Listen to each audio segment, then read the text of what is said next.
¿Alguna vez te has preguntado cómo era el mundo cuando nació Jesús? Pues, mientras todo eso ocurría en Judea, una superpotencia dominaba casi todo el Mediterráneo, el Imperio Romano. En el año 1, Roma era la indiscutible dueña del tablero. Al frente de todo estaba el emperador Augusto. Él había llegado al poder en el 27 a.C., después del asesinato de su tío abuelo, el famoso Julio César. Con Augusto, no solo se acabó la República Romana, sino que empezó una era de esplendor, conocida como la Pax Romana. Durante este periodo, que duró varias décadas, el imperio gozó de una estabilidad y prosperidad sin precedentes. Sus dominios eran gigantescos, se extendían desde lo que hoy es España y Francia en el oeste, hasta Siria y Egipto en el este.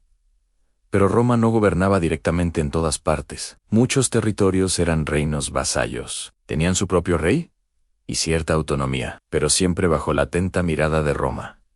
Un ejemplo curioso es Mauritania, en el norte de África. Su rey, Juba II, estaba casado nada menos que con Cleopatra Selene, la hija de la mismísima Cleopatra y Marco Antonio. El mundo antiguo estaba lleno de conexiones fascinantes. Otros reinos aliados eran Capadocia, Tracia o el de los nabateos, con su increíble ciudad de Petra. Sin embargo, no todo era paz y armonía. El control romano no era total. Había zonas rebeldes que se resistían a ser sometidas. En el norte de Hispania, los eschurs y cántabros luchaban con fiereza. Y más allá de la frontera del Rin, las tribus de Germania eran un auténtico quebradero de cabeza para las legiones. Por su parte, la isla de Britania todavía no había sido conquistada, aunque los romanos ya le habían echado el ojo. A pesar de su expansión hacia el oeste,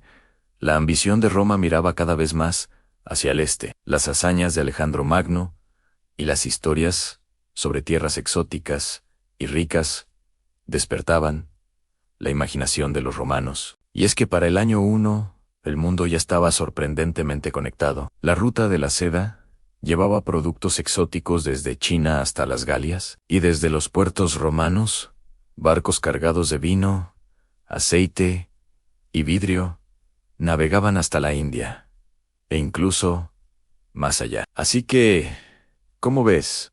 El mundo en el año 1 era un lugar mucho más complejo y conectado de lo que solía. Pero Roma no estaba sola en su ambición hacia Oriente. Frente a ella se alzaba un rival formidable. El gran obstáculo para la expansión romana era el Imperio Parto, una potencia que controlaba rutas estratégicas hacia Asia Central, la India y China, y que dominaba el comercio de productos exóticos altamente valorados. Por el oeste, el Imperio Parto limitaba directamente con Roma. Por el este, hacía frontera con los últimos restos del decadente reino indogriego y con los emergentes reinos indoescitas. Durante décadas, los partos habían ido desplazando al debilitado Imperio Seleucida, el heredero oriental del Imperio de Alejandro Magno. Finalmente, se repartieron sus antiguos territorios con Roma y consolidaron su dominio sobre Mesopotamia e Irán. En el año 1 de nuestra era, la capital parta era Quitesifonte. El trono estaba ocupado por Phraates V, quien gobernaba junto a su madre, Musa. La historia de Musa es fascinante. Había sido una esclava romana, enviada como un regalo por el emperador Augusto a Phraates IV, el padre de su futuro hijo. Con el tiempo, y según algunas fuentes, envenenó al rey, junto a su propio hijo, para poder acceder al poder. De este modo Musa se convirtió en la primera mujer en gobernar en la historia registrada de Irán, un hecho sin precedentes. Durante el cogobierno de Phraates V y Musa, Partia y Roma alcanzaron un delicado acuerdo de paz. Arminia, una región clave, pasaba a ser un reino satélite romano. A cambio, Roma se comprometía a detener su expansión militar hacia el este, garantizando una frágil estabilidad en la frontera. Es en este contexto tan rico y complejo donde surgen algunas teorías fascinantes. Por ejemplo, se ha sugerido que el legendario rey mago Melchor mencionado en los relatos cristianos del nacimiento de Jesús, pudo haber sido en realidad un dignatario parto. Una idea que, sea cierta o no, refleja el enorme peso político y cultural que este imperio tenía en la imaginación de la época. Pero si miramos más allá del mundo parto, hacia el corazón de Asia Central, nos encontramos con otro actor importante, el reino indo-griego, también conocido como el reino Yavana. Era un eco lejano de las conquistas de Alejandro. En el año 1, estaba gobernado por Estratón II y su hijo Estratón III An. Este estado era el último heredero del antiguo reino greco-bactriano. Un crisol de culturas donde lo griego se mezclaba con lo oriental. Sin embargo, su final estaba cerca, amenazado por nuevas potencias que emergían en la región. Allí convivían tradiciones griegas e indias, en un notable ejemplo de sincretismo cultural. Sin embargo, rodeado por vecinos hostiles, el reino indogriego fue absorbido gradualmente por los indoescitas, unos pueblos nómadas que llegaban desde las estepas. Mientras tanto, un poco más al norte, estaba surgiendo una nueva potencia, un imperio que de alguna manera anticipaba a los grandes estados nómadas que dominarían la historia siglos después. Hablamos del Imperio Kushán. Este imperio estaba en plena expansión durante este periodo. Dejó frisos y esculturas que representaban arqueros montados, un rasgo distintivo de su cultura militar. El primer rey conocido de esta dinastía fue Hirio, quien habría iniciado su gobierno alrededor del año 1 de nuestra era. Lo más llamativo es que muchos de estos pueblos de Asia Central adoptaron una fuertísima influencia griega. Por ejemplo, acuñaban monedas con inscripciones en griego, representaban a dioses helénicos en su arte, y utilizaban el alfabeto griego en sus documentos oficiales. La huella del helenismo, como vemos, perduró durante siglos, mucho después de que Alejandro Magno se hubiera ido. A esta influencia se le sumó otra, que cambiaría el mundo para siempre en el budismo. Estos territorios eran nodos clave de la ruta de la seda. Por aquí no solo circulaban bienes como la seda y las especias, sino también ideas y religiones que viajaban sin descanso de un extremo a otro del continente. Si nos adentramos en el subcontinente indio, encontramos una compleja red de reinos. Entre ellos,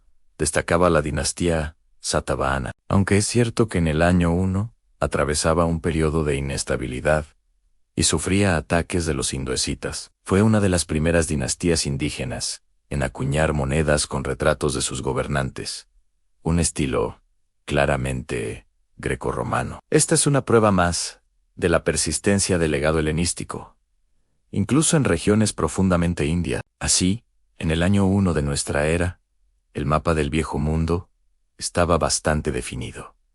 Roma dominaba el Mediterráneo. El imperio parto controlaba las rutas comerciales hacia Asia y los indogriegos estaban dando paso a los indoescitas y a los Kushans. Y en la India florecían dinastías regionales junto a otros reinos menores. Pero aún más al este, en el extremo del supercontinente euroasiático, se alzaba otro gran imperio. Uno, igualmente sofisticado, igualmente decisivo para la historia del mundo. En el otro extremo del mundo, en China, el vasto imperio Han estaba oficialmente gobernado por el joven emperador Ping. Sin embargo, el verdadero poder no residía en el trono, sino en las manos del regente Wang Mang.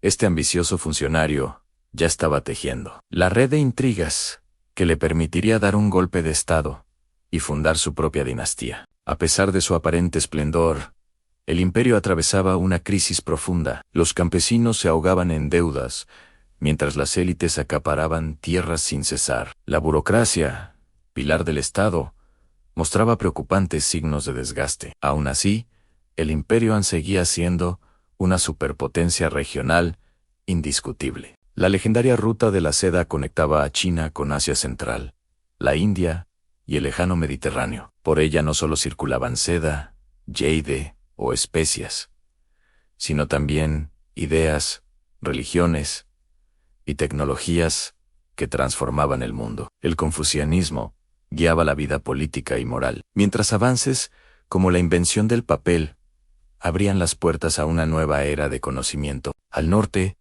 Los Xiongnu representaban una amenaza constante. Esta poderosa confederación de pueblos nómadas mantenía una relación tensa, pero estable con los Anan tras décadas de feroces conflictos. Ambas potencias habían alcanzado un delicado equilibrio basado en diplomacia, tributos y comercio. Bajo el liderazgo de Uashulyu, los Xiongnu continuaban su vida nómada, sustentada en la ganadería, la guerra y una formidable capacidad militar. Más al este, en el archipiélago japonés, aún no existía un estado unificado. El Japón de la época, conocido como el período Yayoi, estaba habitado por clanes tribales, dispersos. Fue una etapa de cambio, marcada por la introducción del cultivo del arroz desde Corea y China, así como por el uso del bronce, el hierro y una cerámica cada vez más sofisticada. Poco a poco, comenzaban a consolidarse las primeras jefaturas locales, con caudillos que mantenían un contacto creciente con el continente. Mientras tanto, en el sudeste asiático, la región aún no estaba dominada por grandes imperios. Sin embargo, atravesaba un proceso de transformación acelerada. Comunidades agrícolas, prósperos centros comerciales, costeros y pequeños reinos emergentes formaban un mosaico dinámico. El comercio marítimo impulsaba un intercambio constante entre pueblos, y a través de estas rutas, la influencia de la India se expandía con rapidez. No solo llegaban bienes materiales, también viajaban ideas religiosas, como el hinduismo y el budismo, junto con sistemas de escritura y nuevas formas de organización política. Más allá, se extendía el vasto mundo de Oceanía, un mosaico de culturas dispersas por miles de islas, pero todas ellas profundamente conectadas con su entorno, demostrando la increíble capacidad de adaptación del ser humano.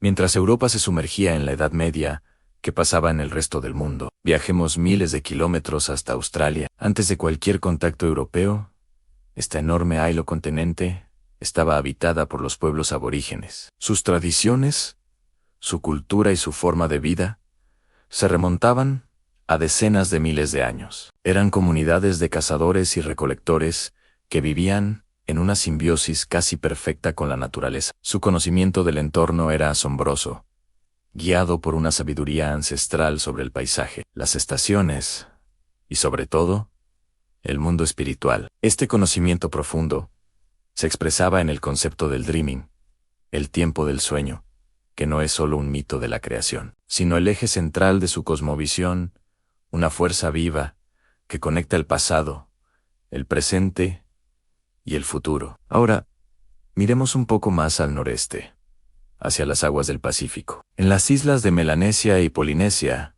pueblos navegantes ya habían colonizado lugares como Fili, Tonga y Samoa. Imagina esto, sin escritura, sin grandes estados centralizados, habían desarrollado una de las tecnologías de navegación más sofisticadas de la historia. Se orientaban por las estrellas, los vientos y las corrientes marinas, con una precisión increíble. Sus canoas de doble casco eran auténticas maravillas de la ingeniería, capaces de recorrer enormes distancias en mar abierto, conectando islas separadas por miles de kilómetros de océano. Su organización social y sus mitologías eran increíblemente ricas y complejas, siempre adaptadas a las particularidades de cada archipiélago. Curiosamente, un poco más al sur, Nueva Zelanda permanecía completamente deshabitada. Sus bosques frondosos, sus montañas imponentes y sus costas vírgenes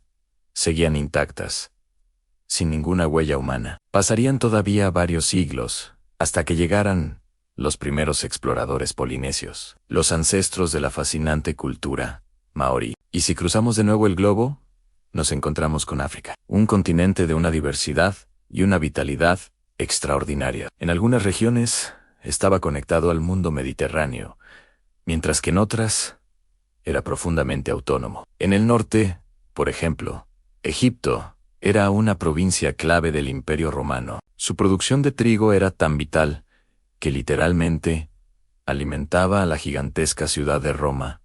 La cultura egipcia de la época era una fascinante fusión de lo faraónico, lo griego y lo romano, algo que podemos ver claramente en su arte, su religión y su arquitectura. Y un poco más al oeste, la legendaria Cartago, que había sido destruida por Roma siglos atrás, había renacido de sus cenizas para convertirse en una próspera y bulliciosa ciudad romana en el norte de África. El mundo era un mosaico de culturas y civilizaciones, cada una con su propia historia. Hola a todos, y bienvenidos a esta sexta parte de nuestro viaje al año 1. Hoy nos adentramos en África y la península arábiga, dos regiones llenas de vida y complejidad. En el corazón del desierto del Sáhara, el pueblo de los garamantes dominaba las rutas caravaneras. A través de ellas fluía el comercio de oro, sal, esclavos y productos exóticos,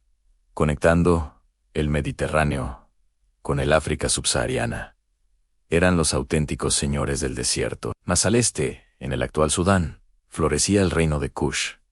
Su impresionante capital, Meroe, era un vibrante centro de poder. Este estado, heredero de la antigua Nubia, tenía su propia escritura, la meroítica, y construyó sus propias pirámides, distintas a las egipcias. Su economía se basaba en la metalurgia del hierro, la agricultura y un intenso comercio a lo largo del Nilo y el Mar Rojo. Y hablando del Mar Rojo, en las costas de las actuales Eritrea y Etiopía, puertos como Ayales ya eran centros comerciales de primer nivel. Aquí, poco a poco, empezaban a surgir los cimientos de lo que sería el poderoso reino de Aksum, un futuro gigante africano. Mientras tanto, en África Occidental, aunque aún no existían los famosos imperios medievales como Ghana o Malí, ya había culturas muy avanzadas. La más conocida es la cultura Nok, en lo que hoy es Nigeria. Son famosos por sus increíbles figuras de terracota, pero también por ser pioneros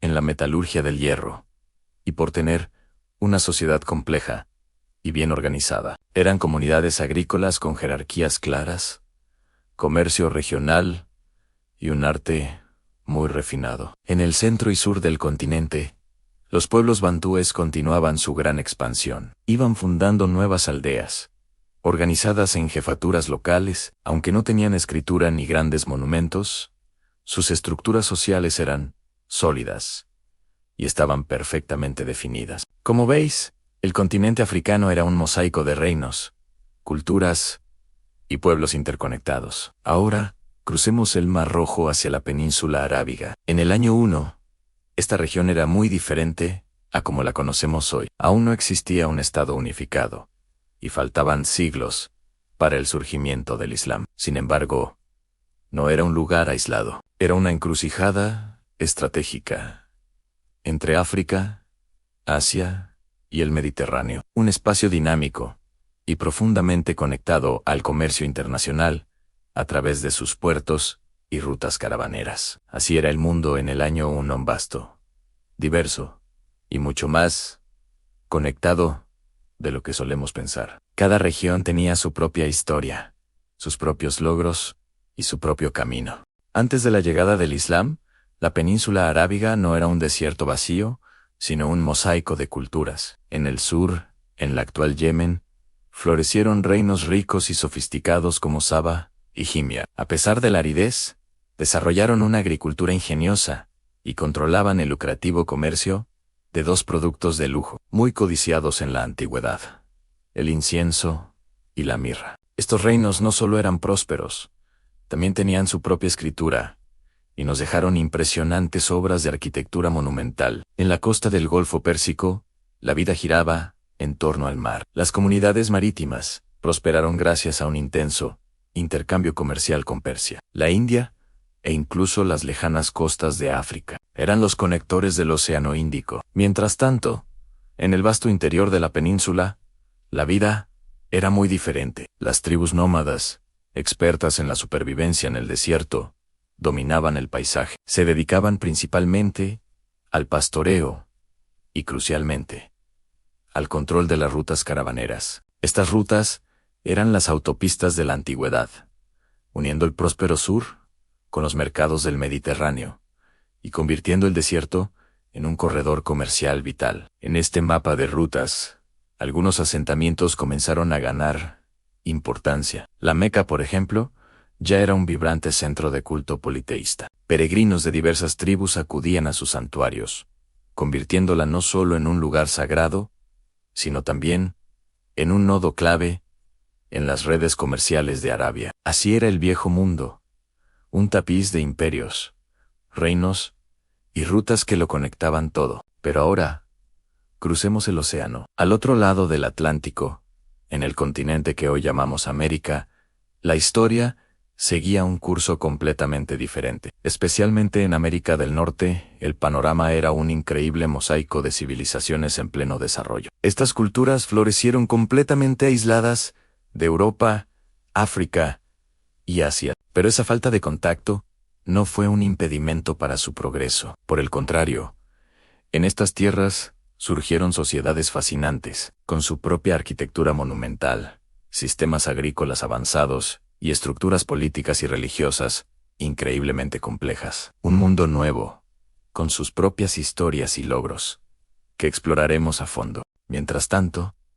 en la región de los Grandes Lagos y el valle del río Mississippi, florecía la cultura Hopewell, una de las más influyentes de su tiempo. Era conocida por sus enormes túmulos ceremoniales, un arte cargado de simbolismo y una extensísima red de intercambio que abarcaba miles de kilómetros. A través de estas rutas, distintas comunidades del este de Norteamérica permanecían conectadas entre sí, intercambiando no solo bienes, sino también ideas y tradiciones. Más al suroeste, los antecesores de la cultura pueblo vivían una etapa de transición decisiva. Sus formas de vida estaban cambiando. Habitaban en casas-pozos semisubterráneas y basaban su economía en el cultivo del maíz, los frijoles y las calabazas. Esta base agrícola les permitió establecerse de manera más permanente y sentó las bases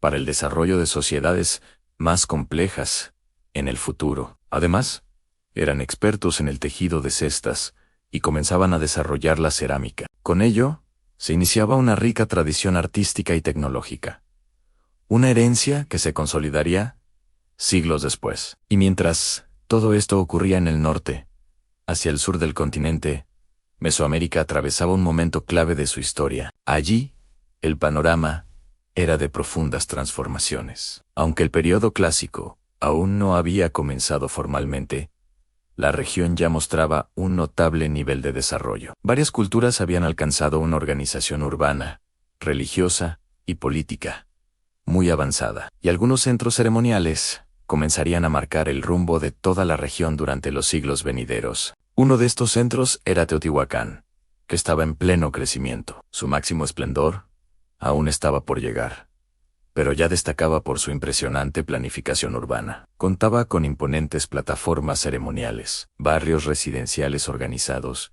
y una cosmovisión centrada en el sol y los astros. Su expansión, además, se vio favorecida por la decadencia de Cuicuilco, uno de los primeros grandes centros urbanos de la Cuenca de México. A medida que Cuicuilco perdía influencia, sus habitantes comenzaron a migrar, y esa migración impulsó la consolidación de Teotihuacán como el nuevo e indiscutible centro de poder en la región. Pero la historia de Mesoamérica estaba a punto de dar un giro todavía más fascinante.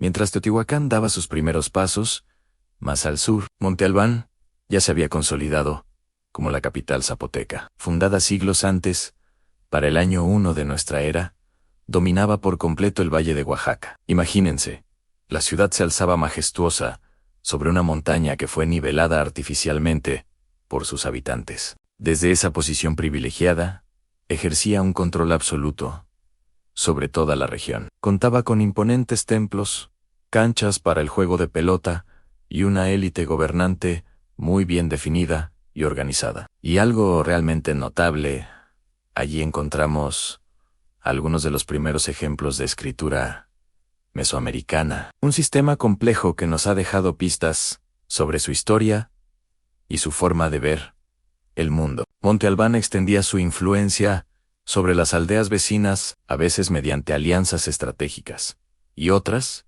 por medio de la fuerza militar. Mientras tanto, no muy lejos de ahí, la ciudad de Cholula comenzaba a emerger como un centro ceremonial y comercial de una relevancia creciente. Fue en este periodo cuando se inició la construcción de su Gran Pirámide, una estructura colosal que con el tiempo y las sucesivas ampliaciones se convertiría en la más voluminosa del mundo por su base. Aunque Cholula todavía no era una ciudad-estado poderosa como las que vendrían después, su importancia ya era evidente. Era un destino de peregrinación y un punto estratégico para el intercambio de productos e ideas entre el altiplano central y la costa del Golfo de México. Claramente, Mesoamérica estaba sentando las bases de algunas de las civilizaciones más impresionantes de todo el continente. Y si nos movemos hacia la región maya, la civilización atravesaba un momento clave de transición,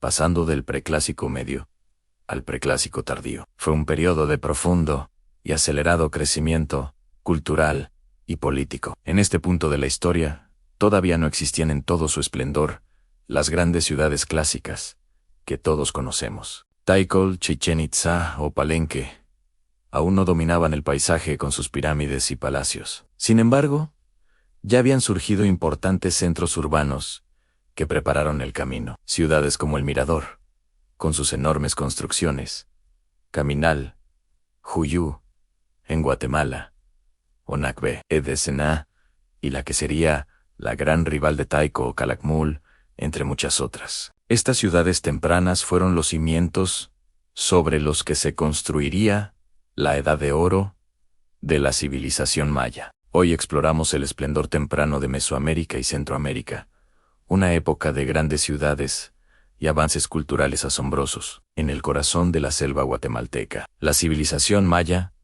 ya estaba construyendo metrópolis impresionantes durante el período preclásico. El Mirador, por ejemplo, se erigía como una de las ciudades más grandes de todo el continente. Imaginen pirámides colosales, como la Danta, dominando el horizonte selvático. No eran estructuras aisladas, sino parte de una urbe conectada por una compleja red de calzadas sagradas, o sacbes, que unían los diferentes sectores. La monumentalidad de su arquitectura, junto con sistemas agrícolas avanzados y una sólida organización política, demuestra que los mayas ya habían forjado una sociedad altamente sofisticada mucho antes de lo que se pensaba. Pero no solo construían a lo grande. En este periodo también vemos nacer elementos culturales que definirían a los mayas clásicos. Comienzan a aparecer las primeras inscripciones jeroglíficas, un sistema de escritura único en el continente. Desarrollaron conceptos matemáticos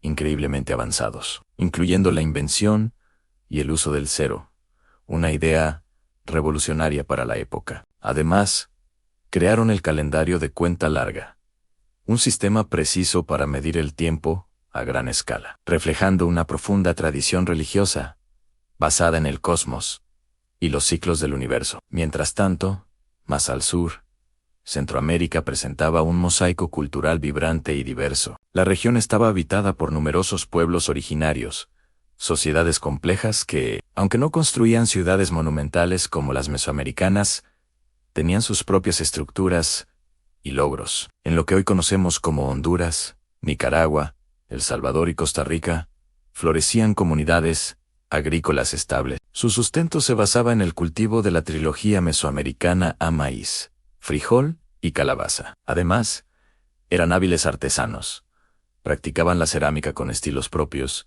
y mantenían dinámicas redes de comercio que conectaban a diferentes pueblos a lo largo de la región. Curiosamente, algunas zonas del occidente de Honduras y El Salvador ya empezaban a sentir la influencia temprana de sus poderosos vecinos del norte. La civilización maya, con su cultura expansiva y su poderío creciente, ya estaba comenzando a dejar su huella, un preludio de la gran interacción cultural que definiría la historia de la región en los siglos venideros. El escenario estaba listo para los grandes imperios y las civilizaciones que dominarían el siguiente capítulo de nuestra historia.